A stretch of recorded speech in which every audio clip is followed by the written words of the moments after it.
उनको जाके बोलना कि धीरे धीरे बोलें और ये बंद कर लो दरवाज़ा। बहुत तेज़ बोलते हैं ये लोग। बोलना नहीं अब ठीक बोल नहीं रही 57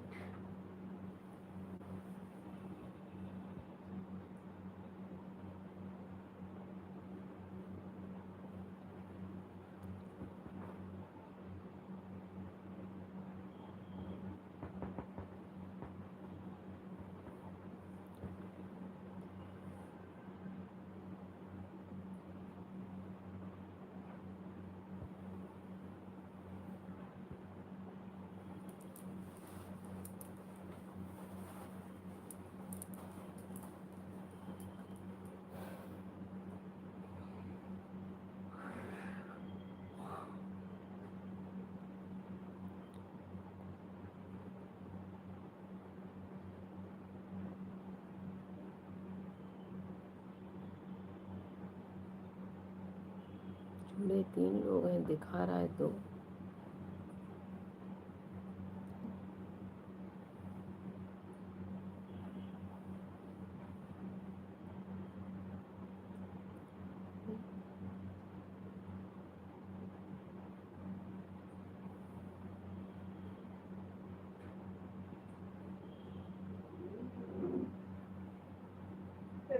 होंगे और 2 मिनट बात करते हैं।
आइए आज के लाइव सेशन का आरंभ बाल गोपाल श्री कृष्ण कन्हैया की नटखट लीलाओं को दर्शाता हुआ एक मधुर भजन के साथ करते हैं। आप लोग इसका भावपूर्ण श्रवण करें और आनंद लें।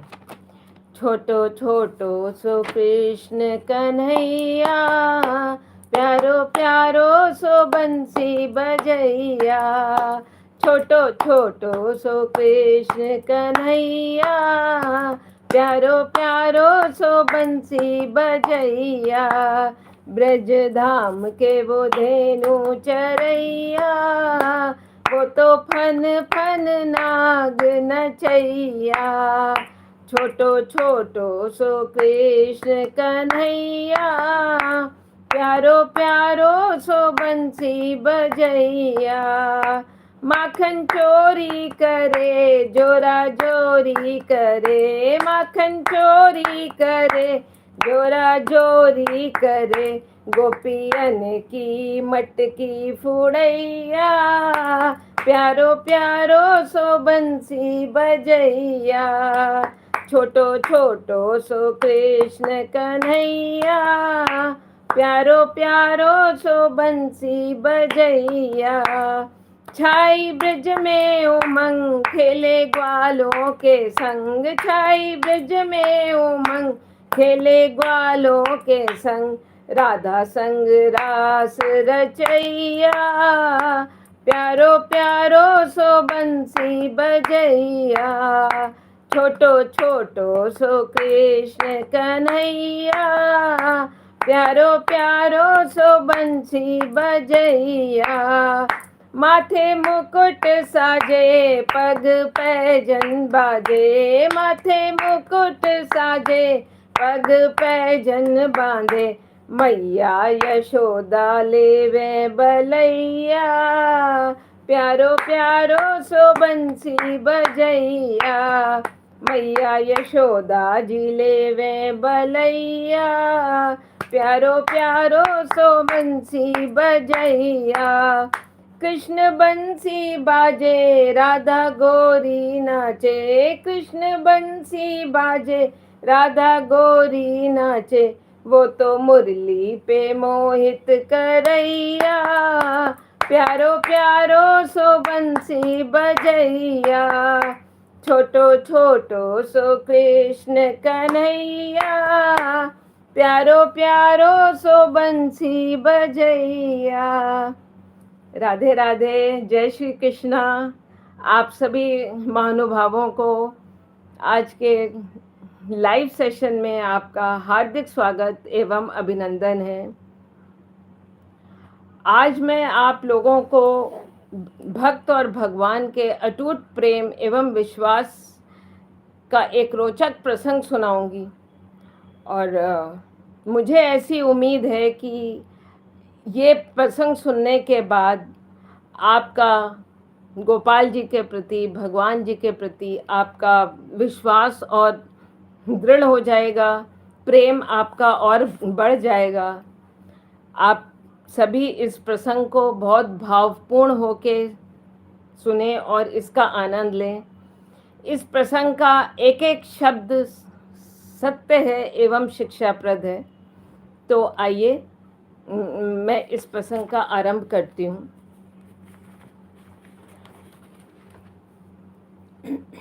एक बूढ़ी माई थी जो कि श्री कृष्ण जी की अनन्य उपासक थी और वह उनसे हृदय से प्रेम करती थी।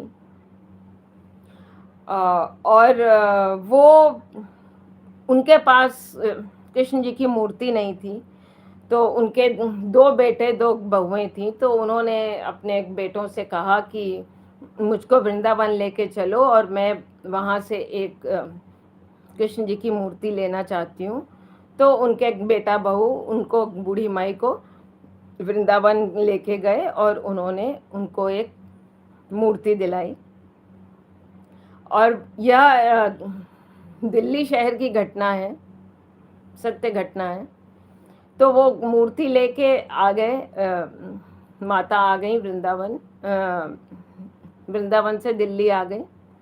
और वह उन मूर्ति को वह अपने पुत्र के समान प्यार करती थी, उनसे स्नेह करती थी, दुलार करती थी, उसको अपना पुत्र मानती थी।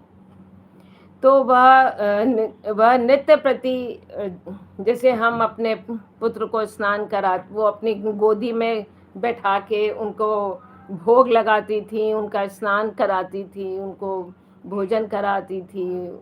और बिल्कुल जैसे हम लोग एक पुत्र को प्यार करते हैं, वो वैसे ही प्यार करती थी।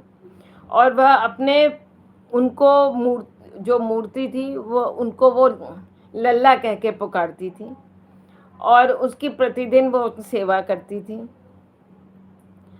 तो ये है, अब मैं आगे का आपको सुनाती हूँ। भगत के वश में है भगवान, भगत के वश में है भगवान। भक्त बिना ये कुछ भी नहीं है, भक्त बिना ये कुछ भी नहीं है। भक्त है इनकी जान, भगत के वश में है भगवान, भगत के वश में है भगवान। भक्त मुरली वाले की रोज वृंदावन डोले, कृष्ण को लल्ला समझे, कृष्ण को लल्ला बोले। श्याम के प्यार में पागल हुई वो श्याम दीवानी, अगर भजनों में लागे छोड़ दे दाना पानी, प्यार करन वो लागी इनसे, प्यार करन वो लागी इनसे, अपने पुत्र समान, भगत के वश में है भगवान, भगत के वश में है भगवान। वो उनको अपने लल्ला कहती थी श्री कृष्ण जी को, और उनसे प्यार करती थी। और वो भजन गाते गाते ऐसी लीन हो जाती थी कि वो अपना खाना पीना और वो सब छोड़ के बस लल्ला की, उनको दिन रात जो है लल्ला की ही चिंता रहती थी। वो अपने कृष्ण लला को गले से लगा कर रखे, हमेशा सजा कर रखे, वो लाड़ लड़ा कर रखे। वो दिन में भाग के देखे, वो रात में जाग के देखे, कभी अपने कमरे से शाम को झांक के देखे। अपनी जान से ज्यादा रखती अपने लला का ध्यान, भगत के वश में है भगवान, भगत के वश में है भगवान। वो जो बूढ़ी माई थी वो उस लल्ला को बहुत प्यार करती थी, और जब वो रात में उसको शयन करा देती थी तो भी वो बार बार जाके देखती थी कि मेरा लल्ला ठीक तो है ना, आराम से शयन तो कर रहा है ना, उसे कोई परेशानी तो नहीं हो रही, कोई दिक्कत तो नहीं हो रही। बिल्कुल अपनी जान से ज़्यादा अपने लल्ला को वो प्यार करती थी, जैसी एक माँ अपने पुत्र को करती है। फिर क्या हुआ, एक दिन कि जन्माष्टमी का पर्व आया, और दुर्भाग्य से वो बूढ़ी माई जो थी वो बहुत बीमार हो गई। तो उन्होंने अपने बेटा बहू से कहा कि बेटा मैं बहुत बीमार हूँ और मैं तो उठ के खड़ी भी नहीं हो पा रही हूँ, तो आज जन्माष्टमी का पर्व है, आज मेरे लल्ला का जन्मदिन है, तो तुम लोग ऐसा करो कि मेरे लल्ला को दूध दही घी पंचामृत से स्नान कराओ, उन्हें एक पीताम्बर पहनाओ, अच्छे अच्छे वस्त्र पहनाओ, उन्हें चंदन लगाओ, उन्हें मोर पंख पहनाओ, मोर मुकुट लगाओ, उनके लिए माखन मिश्री का प्रसाद बनाओ, उनको माखन मिश्री खिलाओ, उनको 56 भोग का प्रसाद बनाओ। तो इतने सारे काम सुन के वो बेटा बहू जो है वो उनको अच्छा नहीं लगा कि ये माता जी ने इतने सारे काम बता दिए और अब हमें करने पड़ेंगे। लेकिन बहुओं ने कहा कि भाई अब अगर माता जी बीमार हैं तो अब ये तो हमारा ही फर्ज बनता है करने का, तो हम करते हैं, स्नान वगैरह कराते हैं। तो उनके बेटे ने वो मूर्ति जैसे ही उठाई स्नान कराने के लिए, तो वो मूर्ति उस बेटे के हाथ से छूट गई। तो उस बेटे ने क्या किया, उन मूर्ति को उठा के और ऊपर रख दिया। लेकिन माँ का दिल है, माँ का दिल समझ गया कि जो है मेरे लला के साथ कुछ अनहोनी हो गई है। तो वो पूछती हैं कि क्या हुआ क्या हुआ।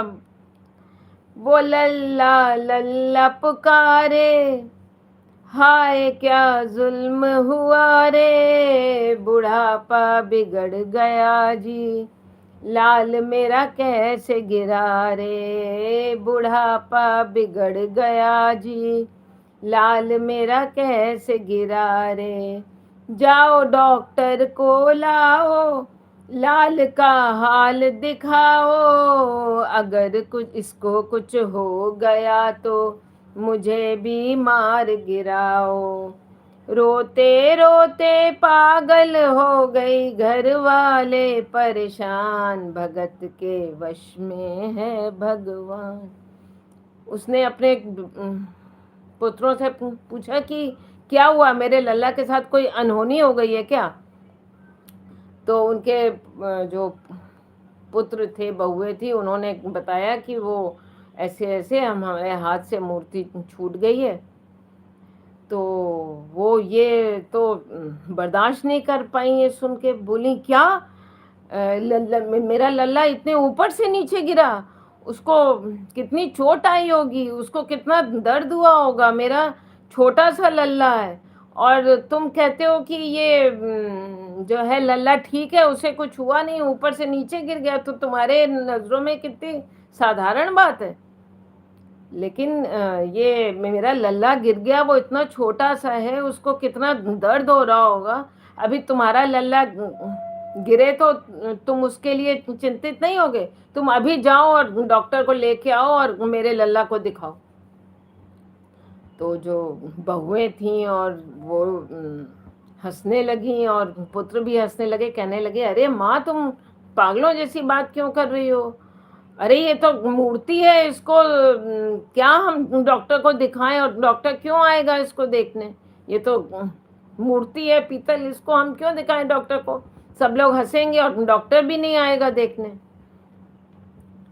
तो माई ने कहा कि नहीं, तुम जाओ और डॉक्टर को फीस दो और उससे कहो कि आके देखे लल्ला को।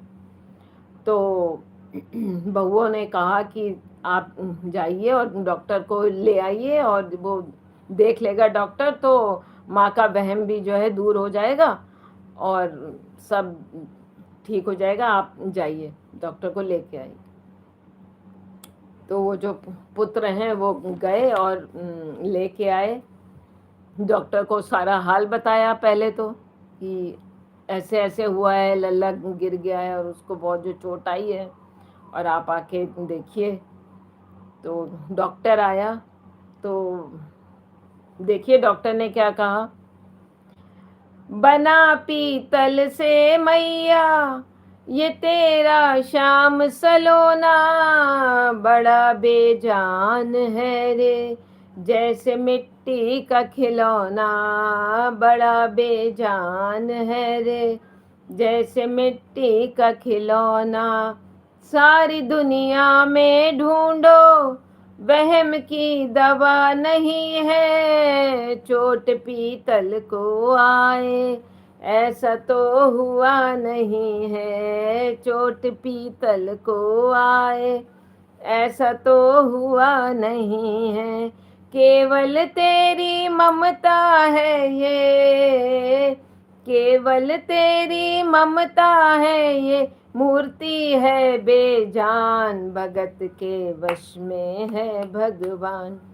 डॉक्टर बोला कि ये मूर्ति तो बेजान है, ये तो पीतल की बनी हुई है, और पीतल को कभी चोट लगती है क्या?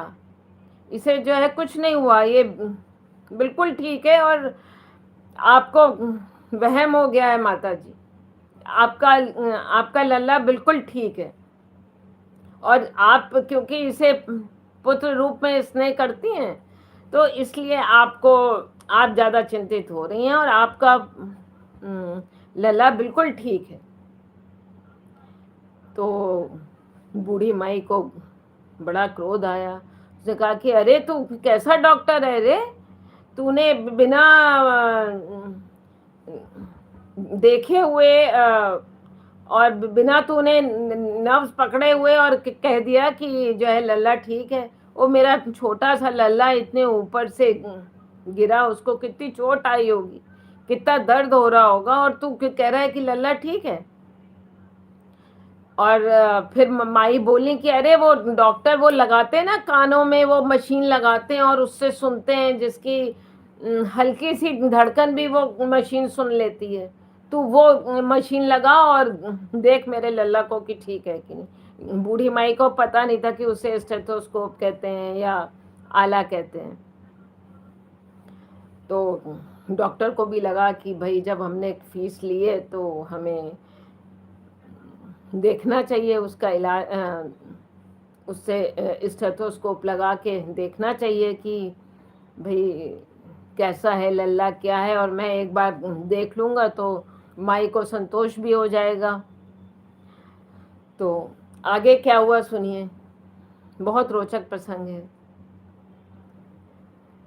जो ही सीने से लगाया और डॉक्टर चकराया, उसने कई बार लगाया, पसीना जम कर आया, उसने कई बार लगाया, पसीना जम कर आया। देख ये अद्भुत माया, रह गया हक्का बक्का, पसीना लगा पोंछने, छूट गया उसका छक्का, पसीना लगा पोंछने, छूट गया उसका छक्का। धड़क रहा सीना लल्ला का, धड़क रहा सीना लल्ला का, मूर्ति में थे प्राण, भगत के वश में है भगवान, भगत के वश में है भगवान। क्या लीला है प्रभु की, आप लोग देखिए। जब डॉक्टर ने स्टेथोस्कोप लगाया तो उसने उस मूर्ति में उसने धक धक की आवाज़ सुनी, और वो बार बार लगाए। उसको लगा कि मैं कुछ गलती कर रहा हूँ, तो वो बार बार लगाए स्टेथोस्कोप, बार बार सुने, बार बार लगाए, बार बार सुने, और उसको पसीने में पसीना आ जाए, उसके समझ नहीं आए कि ये क्या हुआ मेरे साथ, ये क्या हुआ। क्योंकि वो उनको बिल्कुल पुत्र के समान मानती थी अपने माई, तो इसलिए भगवान भी उनके साथ पुत्र रूप में ही रहते थे। आगे देखिए क्या हुआ। अब डॉक्टर ने तो धड़कन सुन ली कृष्ण जी की। अब जो परमात्मा, परमेश्वर अखिल ब्रह्मांड के नायक, उनकी धड़कन कोई सुन ले तो उसके तो हृदय में ज्ञान अपने आप ही आ जाएगा। उसने कहा कि माई आप धन्य हैं, आपकी श्रद्धा भक्ति धन्य है। ने कहा कि माई अपने बेटा बहू को डांटना नहीं, उन पे क्रोध नहीं करना कि उन्होंने मूर्ति गिरा दी है, ऐसा मत करना। ये मेरा भाव जो है कुछ और ही कह रहा है, वो मैं आपको बताता हूँ माई। डॉक्टर ने कहा माँ से मिलने की खातिर ये लल्ला मचल गया था, तुम्हारी गोद में आने जरा सा उछल गया था, तुम्हारी गोद में आने जरा सा उछल गया था। तू इसको गोद में ले ले, लाल मुस्कान लगेगा, गोद में खुद भी नाचे, तुम्हें भी नचाने लगेगा। डॉक्टर कह रहा है कस के पकड़ियो लल्ला तेरा, कस के पकड़ियो लल्ला तेरा, थोड़ा सा शैतान, भगत के वश में है भगवान, भगत के वश में है भगवान। डॉक्टर को ज्ञान हुआ। डॉक्टर ने कहा कि अरे मैया मैं बताता हूँ कि क्या हुआ होगा, क्योंकि आप बीमार थी, आप लेटी हुई थी बिस्तर पे, और जन्माष्टमी का पर्व था, और आपने उनको ना स्नान कराया, ना उनका श्रृंगार किया, ना उनको भोग लगाया, ना आपने उनको गोदी में लिया, आपने तो कुछ भी नहीं किया। तो वो आपकी गोद में आने के लिए वो मचल रहे थे, और वो इसलिए ऊपर से उछल गए और वो गिर गए। इसमें आपके एक बेटा बहू का कोई भी दोष नहीं है। और डॉक्टर ने उसी समय अपना जो आला था और जो दवाई का बक्सा था और जो एप्रन जो भी डॉक्टर पहनते हैं वो सब उतार के रख दिया, और मैया के चरणों में प्रणाम किया, लल्ला को प्रणाम किया, और डॉक्टर बोला कि मैया आप धन्य हो, आपकी भक्ति है, ऐसी भक्ति मैंने नहीं देखी पहले कभी। मैं अपने घमंड में था कि ये तो एक मूर्ति है केवल, लेकिन मैं तो बहुत गलत था। डॉक्टर बोला देख तेरे लाल की माया बड़ा घबरा रहा हूँ, जहाँ से तू लल्ला लाई वहीं मैं जा रहा हूँ, जहाँ से तू लल्ला लाई वहीं मैं जा रहा हूँ। बुला कर तुमने मुझको बड़ा एहसान किया है, तेरे लल्ला से कह दे उसके बड़ा एहसान किया है। आज से सारा जीवन उसी के नाम किया है। डॉक्टर ने कहा कि मैंने तो अब सारा जीवन उसी के नाम कर दिया है। माँ, तो तुमने मुझे बुला के कितना बड़ा एहसान किया। मुझे साक्षात भगवान के दिल की धड़कन सुनाई दी। ये तो साक्षात भगवान है, इस मूर्ति में तो प्राण है, ये मूर्ति नहीं है, तो साक्षात भगवान है। तो डॉक्टर कह रहे हैं एक एहसान कर दे, तेरे लल्ला से कह दे वहीं वृंदावन में माँ ये डॉक्टर प्राण दे दे, वहीं वृंदावन में माँ ये डॉक्टर प्राण दे दे। बनवारी माँ तू नहीं पागल, बनवारी माँ तू नहीं पागल, पागल सारा जहान भगत के वश में है भगवान, भगत के वश में है भगवान। डॉक्टर ने कहा कि अरे माँ, पागल पागल तो सब तुमको कहते थे, लेकिन आज एहसास हुआ कि माँ तू पागल नहीं है, ये सारा जहां पागल है जो इन भगवान को समझ नहीं सका। वो बस मूर्ति मूर्ति करते हैं लोग। आप अगर भगवान को सच्चे मन से प्यार से उनको भाव से आप उनकी सेवा करिए तो वो आपको उसी भाव में आपके साथ रहते हैं। तो डॉक्टर ने कहा कि माँ तू ये मूर्ति जहाँ से लाई थी वृंदावन से, मैं तो वहीं जा रहा हूँ अब, और मैं अब सारा जीवन वहीं बिताऊंगा, मैं कोई डॉक्टरी नहीं करूँगा, मैं ये सब जो है छोड़ रहा हूँ, और आपका एहसान मैं जीवन भर नहीं भूलूंगा। इस करिश्मे को सुनकर इस सच्चाई को तो स्वीकार करना पड़ेगा कि माँ की ममता से बड़ी कोई चीज़ नहीं होती दुनिया में। अगर आप भगवान को भी आप अगर पुत्र के रूप में प्रेम करें और आप उनकी माँ बनके और उनको प्रेम करें, तो भगवान को भी भाव सच्चा होना चाहिए। की ममता के आगे देखो भगवान हारे, एक पत्थर की मूर्ति देखो किलकारी मारे, एक पत्थर की मूर्ति देखो किलकारी मारे। भावना होगी सच्ची जो दिल में प्यार होगा, हमेशा इस धरती पर यूं ही चमत्कार होगा, हमेशा इस धरती पर यूं ही चमत्कार होगा। डॉक्टर कह रहा है मैया तुमको तेरे लला को, मैया तुमको तेरे लला को कोटि कोटि प्रणाम, भगत के वश में है भगवान, भगत के वश में है भगवान। भक्त बिना ये कुछ भी नहीं है, भक्त बिना ये कुछ भी नहीं है, भक्त है इनकी जान, भगत के वश में है भगवान, भगत के वश में है भगवान।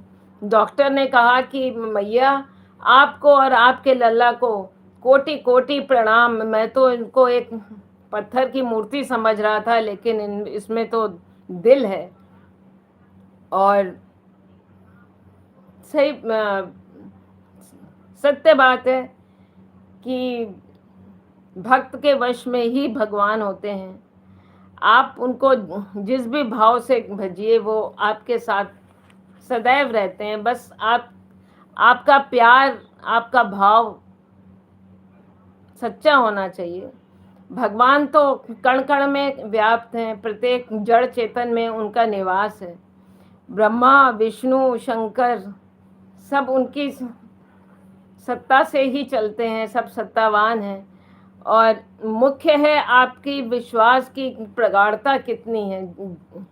जितनी प्रगाढ़ता से आप उनको भजेंगे, वो उतना ही आपके साथ रहेंगे, और आपको ये एहसास भी होगा कि वो आपके साथ हैं, आपका साथ दे रहे हैं। हरि व्यापक सर्वत्र समाना, प्रेम से प्रकट हो ही मैं जाना। तो बस यही है कि हरि व्यापक सर्वत्र, वो तो हर जगह व्याप्त है, कण कण में व्याप्त है। बस ये हमारी दृष्टि है, हमारा प्रेम, हमारा विश्वास है कि हम उनको कैसे देखते हैं। और भगवान कहते हैं कि जो मुझसे प्रबल प्रेम करते हैं, तो मैं तो उनका दास बन जाता हूँ, और मैं अपने भक्त के चरणों की धूल लेने के लिए मैं उनके पीछे पीछे चल पड़ता हूँ भक्त के। आप प्रेम तो करके देखिए भगवान से, वो आपके साथ पल पल हैं।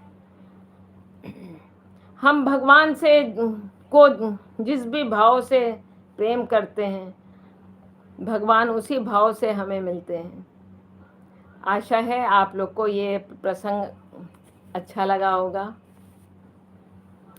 अगर आप लोग को ये प्रसंग पसंद आया है तो आप लोग कमेंट बॉक्स में अपनी प्रतिक्रियाएं लिख सकते हैं, दे सकते हैं। तो आज का प्रसंग तो मेरा यही था। अब मैं आप लोग से जो मेरा चैनल है श्रद्धा मंडल, उसके बारे में मैं आप लोगों से कुछ बातें करना चाहती हूँ। मेरा काफ़ी समय से मन था कि आप लोगों से मैं लाइव आऊँ और मैं आप लोगों से बात करूँ, तो तब पहले संभव नहीं हो पा रहा था। आज संभव हुआ तो मैं आई हूँ। तो प्रभु की कृपा और प्रभु की असीम कृपा और आप सबके प्यार और आशीर्वाद से मैंने एक यूट्यूब चैनल बनाया है जिसका नाम है श्रद्धा मंडल। इस चैनल का निर्माण धार्मिक चेतना को समाज में जागृत करने के लिए इस चैनल का निर्माण हुआ है। तो आप लोग भी इसे अधिक से अधिक संख्या में सब्सक्राइब करें, लाइक करें, शेयर करें, और ताकि हम ज़्यादा से ज़्यादा लोगों से जुड़ पाएँ। और इस चैनल को आगे बढ़ाने हेतु अगर आप लोग के आपका कोई भी बहुमूल्य सुझाव है, और हमें इस चैनल को आगे बढ़ाने के लिए आपके बहुमूल्य सुझावों की आवश्यकता है। तो अभी हम भी सीख ही रहे हैं, तो आप लोग बताएं कि आप लोग और क्या क्या देखना चाहते हैं इस चैनल में। तो आप लोग हमारे जो वो है हमारा जीमेल अकाउंट है श्रद्धा मंडल 108@gmail.com। तो इस अकाउंट पे आप लोग अपनी प्रतिक्रियाएं, अपने सुझाव दे सकते हैं। और यदि आप कोई अपनी प्रस्तुति देना चाहते हैं तो आप लोग एक वीडियो बनाएं अपनी प्रस्तुति का और हम तक पहुंचाएं। हम आपकी प्रस्तुति को अपने श्रद्धा मंडल में सम्मिलित करेंगे। और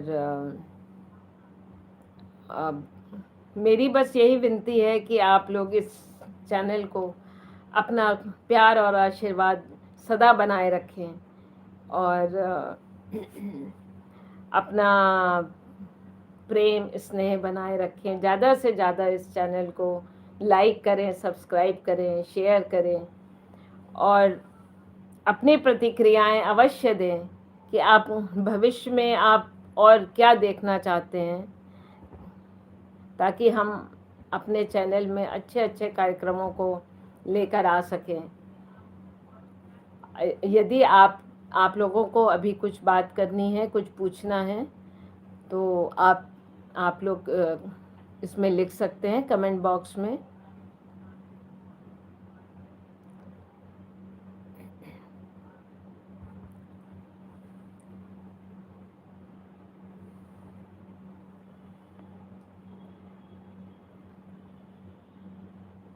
चलिए, तो मैं इसी के साथ अपनी वाणी को विराम देती हूँ। आप लोगों ने बहुत समय निकाला और आप लोग आए, हमसे जुड़े।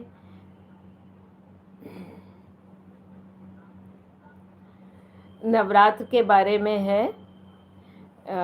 नवरात्र में पूरे हम वीडियोस बना रहे हैं।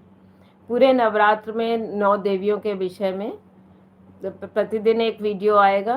तो आप लोग को 9 देवियों के विषय में बताया जाएगा कि उनकी पूजन विधि क्या है, उनको भोग कैसे लगाते हैं, उनकी आरती क्या है, वो सारी जानकारी आपको मिलेगी।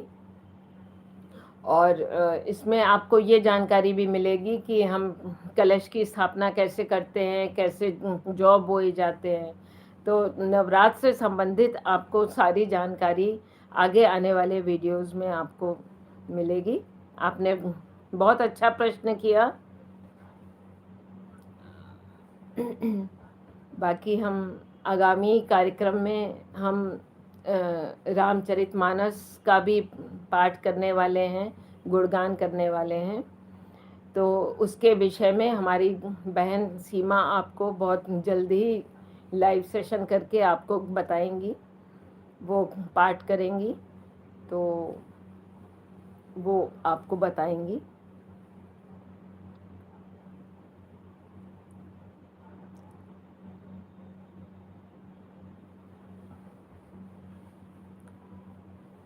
चलिए, आप सभी महानुभावों का हृदय से आभार, बहुत बहुत धन्यवाद। आप लोग हमारे साथ जुड़े इस लाइव सेशन में, बहुत बहुत आभार, धन्यवाद।